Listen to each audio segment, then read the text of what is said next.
You might be wondering, how safe are fintech companies? And this is a very valid question, and a lot of people actually ask it. Why? Because fintech companies are all about doing things digitally.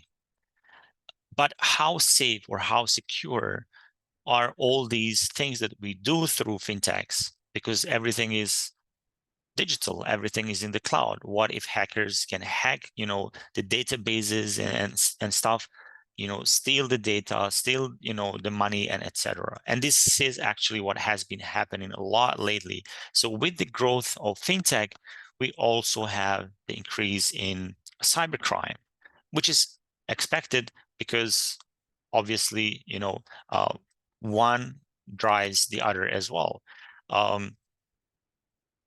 And expectedly, financial service providers are the most targeted by criminals for years 2019 and 2021, and most likely they will continue to be so.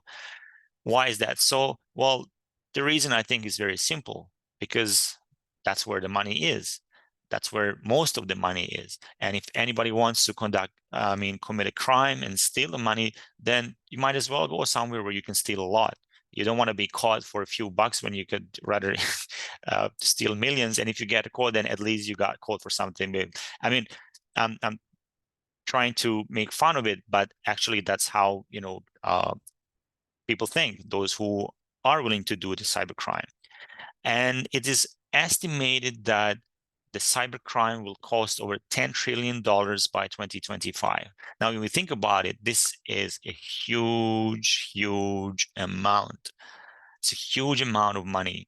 And what can be done to prevent that? Well, obviously, companies, as they grow and as they offer new services, they also have to work on the security, not only because it's in the interest of the customers. Yes, of course, they want to protect their customers, but at the same time, they know, but by protecting their customers and their funds, they're actually protecting their company as well. Because if their company is not secure, then customers are eventually going to run away from it, and the business is going to go down. So there are various types of cybersecurity risks.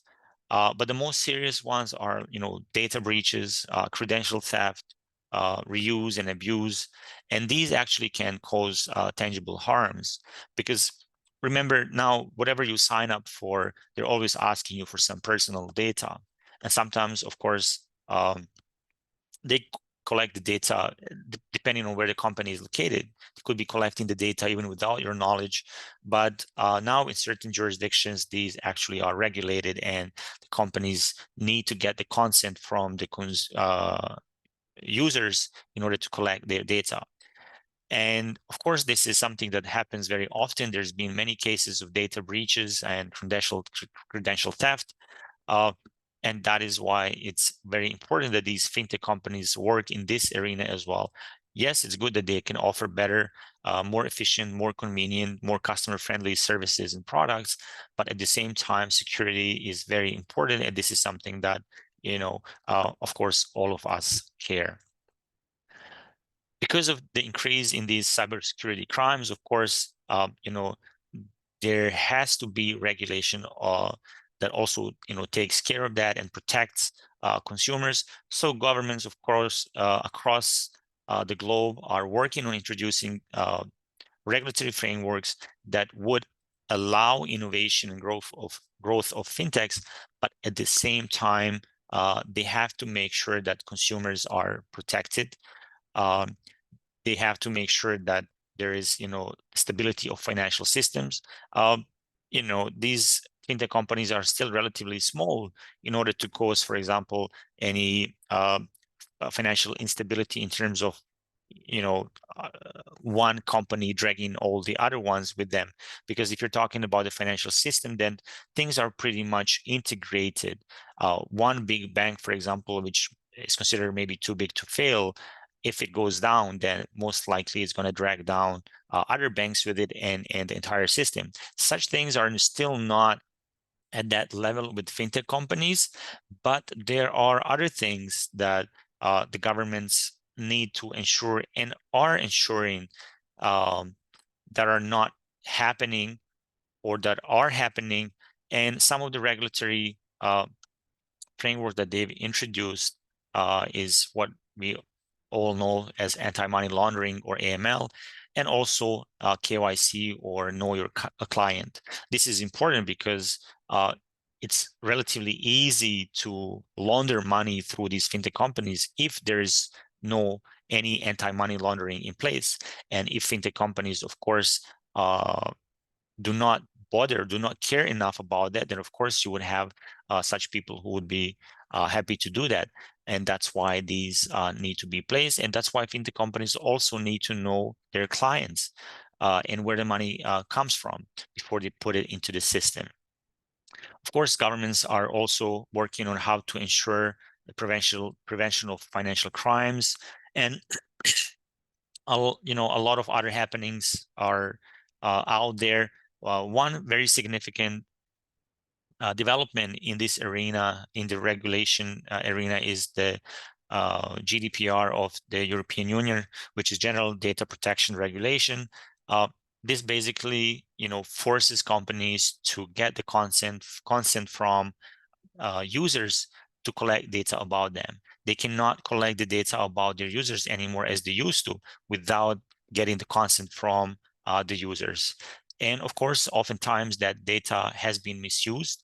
But now with the introduction of GDPR, this is something that companies would be held responsible and accountable for. So we see on one hand, innovation among the fintech companies, where they are growing very fast, developing new things that we never had before.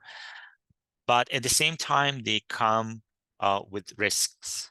And of course, it's the regulator's duty to ensure that consumers are protected, that there is stability of the system. So it's kind of hard to balance between the two, because innovation always, goes faster than the regulation. And sometimes, things can go haywire before the regulators catch up and, and identify what happened. So that's why a lot of regulators have set up what is called sandboxes, where they allow companies to go through these sandboxes before they come into the real system. So in these regulatory sandboxes, they would first give some time to these companies to see how they would develop, and sort of, test what impacts it would have should certain things go down the hill. And this is very useful because you get to test the product before you put it in the market. And we're here talking about financial products, financial services that involve a lot of consumers. And of course, you would want to scrutinize it and test it as much as possible before you put it out in the market, so that it doesn't cause any harm to the consumers